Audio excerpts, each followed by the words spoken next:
আসসালামু আলাইকুম ওয়া রাহমাতুল্লাহি ওয়া বারাকাতুহু। আলহামদুলিল্লাহি রাব্বিল আলামিন খালিকিস সামাওয়াতি ওয়াল আরদিন ওয়াসসালাতু ওয়াসসালামু আলা আশরাফিল আমবিয়া ওয়াল মুরসালিন ওয়া আলা আলিহি ওয়া সাহবিহি আজমাইন। আমাদের এই স্বাধীন সোনা প্রিয় মাতৃভূমি বাংলাদেশ এবং দেশের বাইরে যে যেখানে বসে আপনাদের প্রিয় চ্যানেল বিজয় টিভির পর্দায় দেখছেন বিআরবি কেবল নিবেদিত বারাকাতুস সাহরি, আপনাদের সকলকে আন্তরিক প্রীতি, মোবারকবাদ এবং ভালোবাসা। প্রতিদিনের মতো আজকেও সাহারির এই বরকতময় সময়ে আমরা উপস্থিত হয়েছি স্টুডিওতে। আমরা আজকেও গুরুত্বপূর্ণ একটি বিষয় নিয়ে আলোচনা করব। সেই বিষয়টি হচ্ছে মানব সৃষ্টির উদ্দেশ্য। এই বিষয়ে আলোচনা করার জন্য স্টুডিওতে উপস্থিত হয়েছেন দেশ বরেণ্য আলেম দ্বীন, সম্মানিত খতিব, লেখক, গবেষক মুফতি মাওলানা মুহিব্বুল্লাহ সিদ্দিকী। আসসালামু আলাইকুম ওয়া রাহমাতুল্লাহি ওয়া বারাকাতুহু। ওয়ালাইকুম আসসালাম ওয়া রাহমাতুল্লাহ। কেমন আছেন? আলহামদুলিল্লাহ, আপনি কেমন আছেন? জি আলহামদুলিল্লাহ। সম্মানিত দর্শক, আল্লাহ তাআলা মানব সৃষ্টির উদ্দেশ্য কোরআনুল কারীম সূরা আল জারিয়ায় তিনি ঘোষণা দিয়েছেন, ওয়ামা খলাকতুল জিন্না ওয়াল ইনসা ইল্লা লিয়াবুদুন। জিন জাতি এবং ইনসান জাতিকে একমাত্র আল্লাহর ইবাদতের জন্যই সৃষ্টি করা হয়েছে। এবং মহতারাম, আপনি জানেন যখন আল্লাহ তাআলা এই পৃথিবীতে হযরত আদম আলাইহিস সালামকে সৃষ্টি করেন তখন তিনি বলেছেন, ওয়াইজ ক্বালা রাব্বুকা লিল মালাইকাতি ইন্নী জাইলুন ফিল আরদি খলিফা। হে আমার ফেরেশতারা, এই পৃথিবীতে আমি আমার খলিফা, মানুষ প্রতিনিধি আমি নিযুক্ত করব হযরত আদম আলাইহিস সালামকে। তখন ফেরেশতারা কিন্তু নিষেধ করেছেন এবং বলেছেন যে আমরা আপনার পবিত্রতা ঘোষণা করি। অর্থাৎ আল্লাহ তাআলা ফেরেশতাদের নিষেধাজ্ঞা সত্ত্বেও তিনি সৃষ্টি করলেন মানব হযরত আদম আলাইহিস সালাম, তার থেকে সৃষ্টি করলেন মা হাওয়া। মানব সৃষ্টির কি উদ্দেশ্য? সম্মানিত উপস্থাপক, আপনাকে ধন্যবাদ আজকে আলোচনার জন্য একটি একেবারে গুরুত্বপূর্ণ বিষয় উপস্থাপন করার জন্য। আসলে এই বিষয়টাই তো আমাদের জন্য, যারা আমরা মুমিন মুসলমান রয়েছি, আমাদের সবার আগে জানা দরকার। কারণ আমরা যখন দেখি যে আমরা আমাদের বাচ্চাদেরকে স্কুলে, মাদ্রাসা, ইউনিভার্সিটিতে আমরা প্রেরণ করি, নিশ্চয়ই আমার সেখানে একটা উদ্দেশ্য রয়েছে। অর্থাৎ বলতে গেলে বর্তমান পাগল যে আছে তারও কিন্তু একটা উদ্দেশ্য, সে কিন্তু খাবারের সময় কিন্তু সে খাবারটা নিয়ে নেয়। অর্থাৎ উদ্দেশ্যহীন কিছুই নেই। অতএব আল্লাহ সুবহানাহু ওয়া তাআলা মানুষকে কি নিরর্থক সৃষ্টি করেছেন কোনো উদ্দেশ্য ছাড়া? না, অবশ্যই উদ্দেশ্য রয়েছেন। আপনি যেমনটি বলেছিলেন, আল্লাহ সুবহানাহু ওয়া তাআলা পবিত্র কুরআনুল কারীমে ইরশাদ করেছেন, ওয়ামা খালাকতুল জিন্না ওয়াল ইনসা ইল্লা লিয়াবুদুন। অর্থাৎ আমি মানব এবং জিন জাতিকে কেবলমাত্র আমার ইবাদতের জন্য সৃষ্টি করেছি। দেখুন, আল্লাহ তাআলা আমাদেরকে সৃষ্টি করেছেন, আমরা মানুষ, আমরা আশরাফুল মাখলুকাত। আল্লাহ পাক অন্য আয়াতে বলছেন, ওয়ালাকাদ কাররামনা বানি আদম। আমি অন্যান্য সৃষ্টিগুলো থেকে, অর্থাৎ আমি গাছকে সৃষ্টি করেছি, আমি মাছকে সৃষ্টি করেছি, আমি কত কত সৃষ্টি করেছি। 18,000 আলম, 80,000 মাখলুকাতের মধ্যে সর্বশ্রেষ্ঠ হচ্ছে মানুষ। মানুষকে সৃষ্টি করেছি।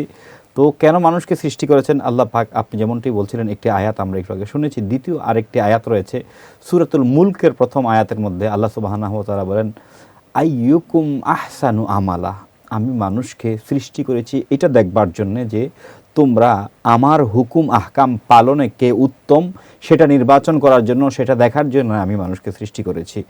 আমাদের রব আল্লাহ সুবহানাহু ওয়া তাআলা, অর্থাৎ ওনার উদ্দেশ্য হচ্ছে আমরা যেন আল্লাহ পাকের কথা মতে আমরা পরিচালনা করি জীবন। অর্থাৎ তিনি যেটা করতে বলেছেন আমরা সেটা করব, যেটা করতে বলেননি আমরা সেটা করব না। তাহলে আমাদের ব্যক্তি এবং পারিবারিক জীবনে আল্লাহ এবং আল্লাহ রাসূল সাল্লাল্লাহু আলাইহি ওয়াসাল্লামের নির্দেশিত প্রত্যেকটি বিধিবিধান আমাদেরকে পালন করতে হবে। জি অবশ্যই। রাসূলুল্লাহ সাল্লাল্লাহু আলাইহি ওয়াসাল্লাম যেমনিভাবে তার পরিবারকে তিনি আল্লাহর পথে রুজু করেছেন, আমরা আমাদের পরিবারকে আল্লাহর পথে রুজু করব। রাসূল সাল্লাল্লাহু আলাইহি ওয়াসাল্লাম যেমনিভাবে নিজের সন্তান এবং সাহাবায়ে কেরামদেরকে আল্লাহকে মানার জন্য, আখিরাতকে, পরকালকে ভয় করে, জাহান্নামকে ভয় করে জান্নাতি হওয়ার জন্য আমাদেরকে নির্দেশনা দিয়েছেন, আমরা সেভাবে আমল করব। আপনি জানেন, একটি সন্তান যখন এই পৃথিবীতে আসে, সন্তান আসলে ডান কানে আযান দিতে হয়, বাম কানে ইকামত দিতে হয়। এবং সন্তান আসলে তার কি কি করণীয় রয়েছে? সন্তান যখন ভূমিষ্ঠ হয়, তার পরবর্তী পিতামাতার যে দায়িত্বগুলো রয়েছে, আসলে সে দুনিয়াতে আসার পূর্বেও কিছু দায়িত্ব রয়েছে। যেমন আল্লাহর কাছে দোয়া করা, রব্বি হাবলি মিনাস সালিহিন, রব্বানা হাবলানা মিন আজওয়াজিনা ওয়া যুররিয়াতিনা কুররাতা আয়ুনি ওয়াজআলনা লিল মুত্তাকিনা ইমামা। তো এই দোয়াগুলা করা এবং আল্লাহর কাছে বেশি প্রার্থনা করা যে আল্লাহ আমাকে যে আগন্তুক যে সন্তান আসবে সে যেন মুত্তাকিদের অন্তর্ভুক্ত হয়, সে যেন আপনার গোলামিতে থাকে। এবং এটা নবীর দোয়া, রব্বি, হে আমার আল্লাহ, হাবলি, আপনি আমাকে দান করুন, মিনাস সালিহিন, একজন নেককার সন্তান। এবং আপনি যে কোরআনের আয়াতটি পড়লেন, কোট করলেন, সেখানে উল্লেখ রয়েছে যে কুররাতা আয়ুনি, আমার চক্ষু শীতল, ওয়া জাআলনা লিল মুত্তাকিনা ইমামা, যে সন্তান হবে এক একজন ইমাম, এক একজন প্রতিনিধি হবে, অর্থাৎ হেদায়েতের জন্য এক একজন আলোকবর্তিকা হবে। আলোকবর্তিকা হবে। জি জি, যখন সন্তান জন্মগ্রহণ করে ফেলবে তখন আমরা তার ডান কানে আজান দেব, বাম কানে ইকামত দিব, পাশাপাশি আমরা তার জন্য একটি সুন্দর নাম সেটা নির্ধারণ করব, ইসলামী নাম। আসলে বর্তমানে যেটা সমস্যা কি জানেন, মানে আমরা যে আমার সন্তানের এমন একটা নাম রাখবো যে নামটা কারো আর হবে না, তো সেটা করতে যাইয়া আসলে কোরআনুল কারীমের সূরা আর রহমানের মধ্যে অসংখ্যবার এসেছে তুকাজ্জিবান শব্দটা, তুকাজ্জিবান কতবার এসেছে। তো আমি কি করলাম যে এই নাম তো আমার আশেপাশে কারো নাই, আমি সেটাই রেখে দিলাম, এটা তো হলো না।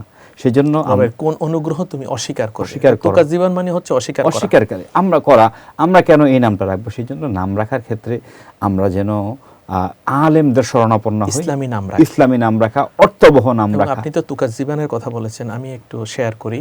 আমার কাছে একজন এসে বললেন যে আমার ছেলে পোশাক রাখতে চায় না গায়ে। আমি জিজ্ঞেস করলাম আপনি কি নাম রাখলেন? তিনি বললেন ওরিয়ান। তো ওরিয়ান অর্থ হচ্ছে উলঙ্গ, সে নামের তাসির কিন্তু সে পেয়ে গেছে, পোশাক রাখতে চায় না। তো এই জন্য আমাদেরকে আলেম, সম্মানিত খতিব, মুয়াজ্জিন, ইমাম এবং আমাদের সমাজে যারা পরিবারে যারা আলেম রয়েছে তাদের সাথে পরামর্শ করে নাম রাখতে হবে। এবং কিতাবুল আদবে বাবুল উসামি, সেখানে আল্লাহ রাসূল সাল্লাল্লাহু আলাইহি ওয়াসাল্লাম বলেছেন নাম রাখতে যদি মা বাবা ভুল করে হাসর ময়দানে তারা কিন্তু শাস্তির সম্মুখীন হবেন। কঠিন মেসেজ এটা। দেখুন আল্লাহ নবী সাল্লাল্লাহু আলাইহি ওয়াসাল্লাম যেখানে চমৎকারভাবে উৎসাহ প্রদান করেছেন যে সন্তানের নাম রাখার ক্ষেত্রে তোমরা আব্দুল্লাহ বা আব্দুর রহমান এই নামটা তোমরা ভালো করে বেশি করে রাখবা। আল্লাহর যে 99টি নাম রয়েছে, রাসূল সাল্লাল্লাহু আলাইহি ওয়াসাল্লামের যে 99টি নাম রয়েছে, বিভিন্ন নবী রাসূলদের নাম, সাহাবে কেরামদের নাম, আল্লাহর ওলিদের নাম, আমরা যদি আমাদের মা অথবা বোন অথবা মেয়ের নাম ফাতেমা রাখি, আর তখন দেখা যাবে যে ফাতেমার একটা প্রভাব তার জীবনে পড়বে। অবশ্যই পড়বে, কেননা দেখেন জান্নাতি যা মহিলা যারা থাকবেন, মা বোনদের যিনি সরদারনি, অর্থাৎ যিনি মা বোনদের টোটাল নিয়ন্ত্রণ যার হাতে থাকবে, যিনি পরিচালনা করবেন, তিনি হচ্ছেন সাইয়্যেদা ফাতেমা, যিনি রাসূলুল্লাহ সাল্লাল্লাহু আলাইহি ওয়াসাল্লামের কলিজার টুকরা। এবং উনার ইন্তেকালের যে কারণগুলো পাওয়া যায় তার মধ্যে সবচেয়ে বড় কারণ হচ্ছে রাসূল সাল্লাল্লাহু আলাইহি ওয়াসাল্লাম ইন্তেকালের 6 মাস পরে ওনার ইন্তেকাল, যে উনি আসলে রাসূল সাল্লাল্লাহু আলাইহি ওয়াসাল্লামের বিয়োগ বেদনায় তিনি টিকতে পারতেন না, এই কারণে ওনার ইন্তেকাল হয়েছে। তো একজন বাচ্চা যদি নাম রাখা হয় ফাতেমা এবং তাকে যদি বলা হয় তোমার নামটা হচ্ছে মা ফাতেমা থেকে আসা, তখন তার ভিতরে কিন্তু একটা প্রভাব বিস্তার করবে, ওই যে হযরত ফাতেমা তাসির। হ্যাঁ, আবার তিনি জান্নাতি মহিলাদের সরদারিনী, তাহলে তার ভিতরে প্রশ্ন আসবে যে জান্নাত জাহান্নাম একটা বিষয় আছে, তো আমার নাম, ওই জীবনীটা পড়ে তাকে সে ওইভাবেই নিজেকে পরিচালিত করবে মা ফাতেমার মতো।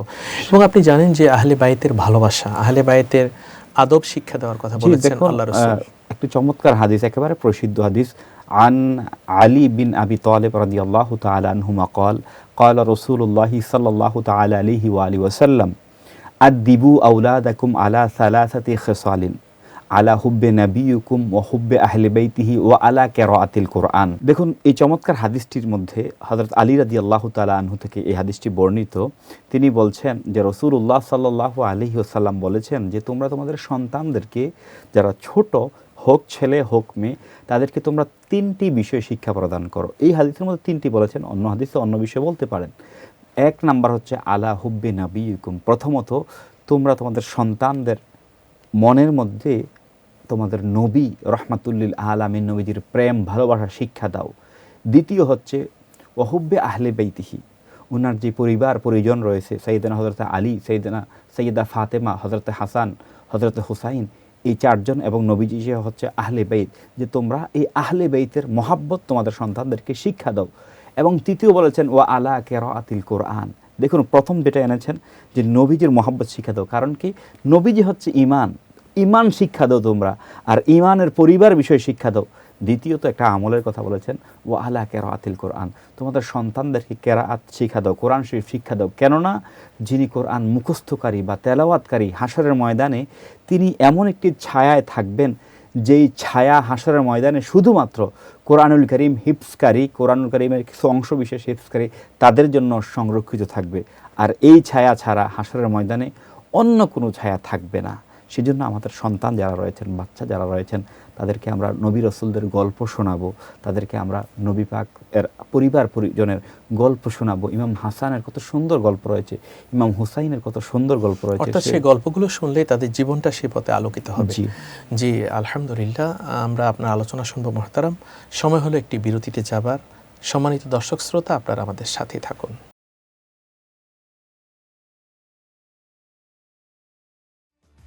আলহামদুলিল্লাহ, বিরতির পর আমরা আবার ফিরে আসলাম বিআরবি কেবল নিবেদিত বারাকাতুস সাহারি আজকের আয়োজনে। আমরা আলোচনা করছি মানব সৃষ্টির উদ্দেশ্য সম্পর্কে। আল্লাহ সুবহানাহু ওয়া তাআলা খলিফা হিসেবে আমাদেরকে প্রেরিত করেছেন।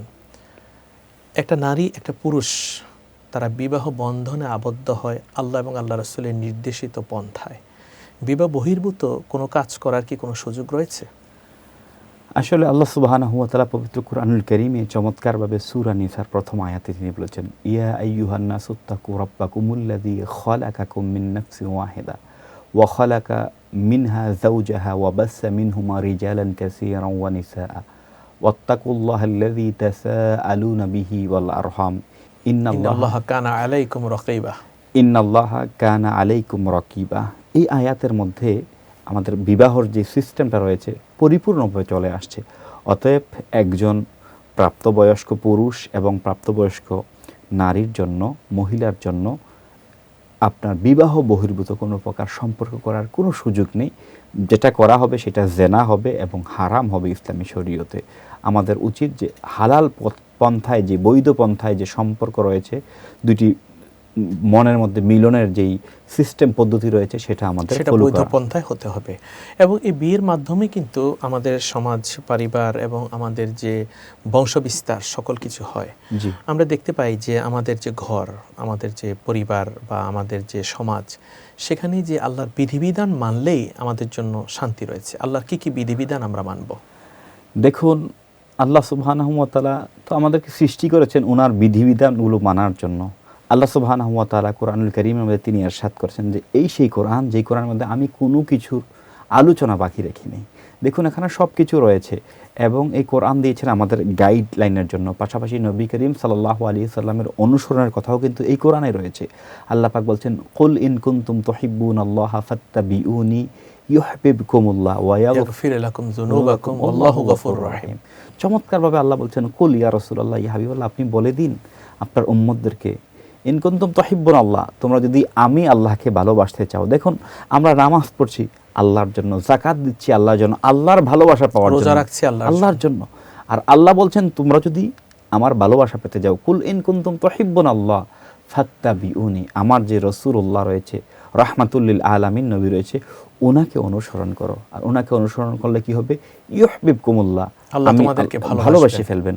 ওয়া ইয়াগফির লাকুম যুনুবাকুম, দ্বিতীয়ত তোমাদের যে গুনাহ রাশি রয়েছে সেই গুনাহগুলো আল্লাহ ক্ষমা করে দিবেন। আল্লাহু গফুরুর রহিম, নিশ্চয়ই আল্লাহ ক্ষমাশীল এবং দয়ালু। দেখুন, আমরা 24 ঘন্টা আল্লাহ পাকের ইবাদতে আমরা থাকতে পারি, আর এই জন্য আমাদেরকে সৃষ্টি করেছেন। কিভাবে 24 ঘন্টা থাকবো? আমাদের প্রতি দৈনিক 5 বার নামাজ ফরজ রয়েছে। ফজরের নামাজ, এর আগে সুন্নত রয়েছে।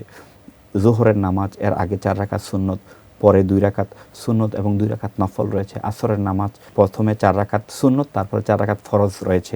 মাগরিবের নামাজ প্রথমে 3 রাকাত ফরজ, তারপরে 2 রাকাত সুন্নত এবং 2 রাকাত নফল রয়েছে। এশারের নামাজ রয়েছে, প্রথমে 4 রাকাত সুন্নত আদায় করব, দেন আমরা 4 রাকাত ফরজ, তারপরে 2 রাকাত নফল পড়ব। তারপরে আমরা এশারের নামাজ প্রথমে আমরা 4 রাকাত সুন্নত আদায় করব, তারপরে আমরা 4 রাকাত ফরজ আদায় করব, তারপরে 2 রাকাত সুন্নত আদায় করব, 2 রাকাত, এরপরে 3 রাকাত নফল বিতির, এরপরে 3 রাকাত বিতির, তারপরে 2 রাকাত নফল আমরা আদায় করব। এছাড়াও জুমার নামাজ রয়েছে, তারপরে তারাবির নামাজ রয়েছে, তাহাজ্জুদের নামাজ রয়েছে। পাশাপাশি কিন্তু আমরা, আমাদের তো আল্লাহ পাক সৃষ্টি করেছেন তার ইবাদতের জন্য। যে কথাগুলো বললাম ফজর থেকে আসা পর্যন্ত মুহতারাম, এগুলো তো ফরজ ইবাদত। তো নির্দিষ্ট ডিউটি পালন তো সকল এমপ্লয়ার, কর্মকর্তারাই করবে, কিন্তু মালিক যিনি, তার কাছের কারা, যারা নির্দিষ্ট সময় থেকে বেশি ডিউটি করে, যে মালিক আপনি অফিস থেকে না বের হলে আপনার সাথেই বের হব, হোক এটা 5টা 6টা 7টা, সমস্যা নেই। এটা কিন্তু ইয়াতাকাররাব আবদ বিন নাওয়াফিল, আল্লাহ পাকের কাছাকাছি নৈকট্য লাভের জন্য বেশি বেশি নফল ইবাদত করতে হবে এবং নফলের মাধ্যমে আল্লাহর বান্দা আল্লাহর বন্ধুতে পরিণত হয়ে যায়। আমরা যদি নফল নামাজের কথা বলতে চাই, তাহলে আমরা ফজরের নামাজের পরে আমরা কিছুক্ষণ ওজিফা আদায় করব, তারপরে সূর্য উদিত হওয়ার পরে আমরা সেখানে সালাতুল দুহা পড়ব, বা যেটাকে ইশরাক বা তাশত বলে সেটা পড়ব। একেবারে ঠিক দ্বিপ্রহরের আগ পর্যন্ত কিন্তু এই নামাজগুলো আমরা আদায় করতে পারি। দ্বিপ্রহরের আগে একটি নামাজ রয়েছে সলাতুল জাওয়াল।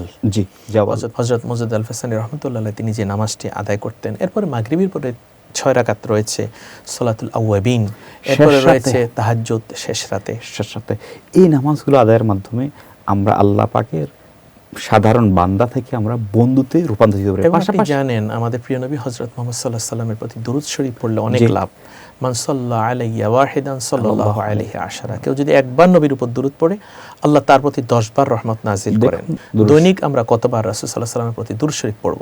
দেখুন, রাসূল সাল্লাল্লাহু আলাইহি সাল্লামের প্রতি দুরূদ শরীফ এটা তো ঈমানদারের কাছে একটা গুরুত্বপূর্ণ ইবাদত। আর এটা কেন গুরুত্বপূর্ণ হবে না? নবী সাল্লাল্লাহু আলাইহি ওয়াসাল্লাম ইরশাদ করছেন যে যখন মানুষ দোয়া করবে, যে দোয়াটা বাইনা সামাওয়াতি ওয়াল আরদ, জমিন এবং আসমানের মাঝখানে ঝুলন্ত অবস্থায় থাকবে। কেন? যতক্ষণ পর্যন্ত না নবী পাকের উপরে যতক্ষণ পর্যন্ত নবী পাকের উপরে দুরূদ শরীফ না পড়া হবে, সমস্ত ইবাদত ঝুলন্ত থাকবে। তো নবী করিম সাল্লাল্লাহু আলাইহি ওয়াসাল্লামের প্রতি আমরা দৈনিক কতবার দুরূদ শরীফ পড়ব? একজন সাহাবা এই প্রশ্নটাই করেছিলেন নবীজিকে, নবী গো, আমি দৈনিক আপনার উপরে একটা নির্দিষ্ট সময়ের কথা তিনি প্রথমে বলেছেন যে এতবার দুরূদ শরীফ পড়তে চাই। নবীজি বলেছেন ভালো, যদি পারো আর একটু বাড়িয়ে দাও। তারপর তিনি বললেন, অর্থাৎ শেষ কথা হচ্ছে যে হুজুর, আমি যখনই অবসর সময় পাবো তখনই আপনার উপর দুরূদ শরীফ পড়ব। অতএব দুরূদ শরীফ এটা হচ্ছে মহাব্বত। আর আপনি আশ্চর্য হয়ে যাবেন, নবী করিম সাল্লাল্লাহু আলাইহি ওয়াসাল্লাম ইরশাদ করেছেন যে হাশরের ময়দানে আমরা কে না চাই যে নবীদের খুব কাছাকাছি থাকতে। সকল বান্দা, আল্লাহ পাকের যত বান্দা রয়েছে সকলে আমরা চাই যে হাশরের ময়দানে আমার জায়গা যেন রাসূল পাকের কাছে হয়, রাসূলের উম্মত যারা রয়েছে। হ্যাঁ, তো নবীজি বলতেছেন যে হাশরের ময়দানে আমার খুব কাছে তারাই থাকবে যারা আকসারু আলাইহিস সালাওয়াত, অর্থাৎ যারা বেশি বেশি আমার প্রতি দুরূদ ও সালাম। ইন্না আওলান নাসি বিয়াউমিল কিয়ামা আকসারুহুম আলাইহিস সালাওয়াত, আকসারুহুম আলাইহিস সালাওয়াত, নবীর উপর যে বেশি বেশি দুরূদ শরীফ পড়ে সেই উম্মত নবীর তত কাছে থাকবে। তো আমরা এই আমলটা দৈনিক করতে পারি। আরেকটা বিষয় আমরা বলে দিতে চাই আমাদের দর্শক, এখানে আমি আরেকটা বিষয় অ্যাড করতে চাই, সেটা হচ্ছে এই পৃথিবীতে আল্লাহ পাঠিয়েছেন ইবাদতের জন্য। আফদালুল ইবাদাতি তিলাওয়াতুল কোরআন, কোরআনের তেলাওয়াত। কোরআন তেলাওয়াত করলেই লাভ, একটা হরফ 10টা নেকি। যদি একটা পৃষ্ঠা পড়ি মনের শান্তি, 10টা পৃষ্ঠা পড়লে মনের শান্তি। কোরআনের অর্থ বুঝতে হবে এবং কোরআনের তাফসীর বুঝতে হবে, জানতে হবে। জি দেখুন, কোরআন তেলাওয়াত এটা আল্লাহ পাকের কালাম। আল্লাহ পাক এই কোরআন শরীফ আমাদেরকে দিয়েছেন যেন এটা অনুযায়ী আমরা জীবন যাপন করি, জীবন পরিচালনা করি। তো পরিচালনার আরও আগে যেই কাজ সেটা হচ্ছে কোরআন শরীফ তেলাওয়াত করা, কোরআন শরীফ বোঝা। দেখুন, আমরা মাহে রমজানে রয়েছি, আমাদের সমাজে কিন্তু এমনও একটা প্রবণতা রয়েছে, মাহে রমজান এসেছে, মাশাআল্লাহ কোরআন শরীফ তেলাওয়াত সব কিছু হবে। মাহে রমজান শেষ হয়ে যাবে, কোরআন শরীফ গিলাফের মধ্যে প্রবেশ করিয়ে সেটা ভেদে 1 বছরের জন্য রেখে দেয়। আমরা আমাদের দর্শক এবং শ্রোতাদেরকে রিকোয়েস্ট করব, অনুরোধ করব যে আপনারা এটা করতে যাবেন না। যদি আল্লাহ পাকের সাথে আল্লাহ পাকের কালাম তেলাওয়াত দৈনিক কমপক্ষে 1 পৃষ্ঠা যেন আমরা করি। যারা আমরা ব্যস্ত থাকি, অবশ্যই আমাদের হাতের মধ্যে মোবাইল ফোন রয়েছে, আমরা সেখান থেকেও কিন্তু কোরআন তেলাওয়াত করতে পারি।